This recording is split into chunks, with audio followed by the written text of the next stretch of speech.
திமுக ஆட்சியினாலே அராஜகம்ன்ட்டு நான் தொடக்கத்தில் சொன்னேன். திமுகவினரை தவிர காவல்துறையினரும் எப்படிப்பட்ட அராஜகங்களில் ஈடுபடுகிறார்கள் பார்த்தீர்களா? நான் இப்போ சொன்னது விக்னேஷ் என்கிற விக்னா மற்றும் அஜித்குமார் ஆகியோர் இந்த 2 விவகாரங்களையும் ஒரு உதாரணத்துக்காக சொன்னேன். இது போல் பல்வேறு கஸ்டோடியல் டெத்ஸு இந்த 5 ஆண்டுகளில் நடந்திருக்கிறது. இது போல் சம்பவங்கள்லாம் நடக்குது.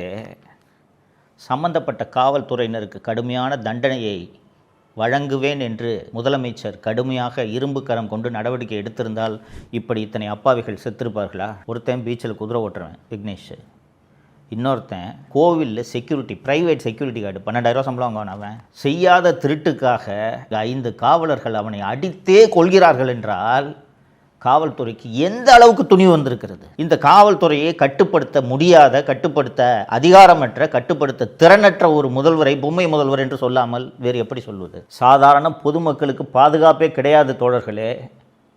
இன்னும் வரக்கூடிய நாட்களில் நான் தொடர்ந்து பேசுவேன். திமுகவை எதிர்த்து பேசினாலே பொய் வழக்கில் காவல்துறை கைது செய்கிறது. காவல்துறையை கிட்டத்தட்ட திமுகவின் கூலிப்படையாகவே தமிழக முதல்வர் மாற்றிவிட்டார்.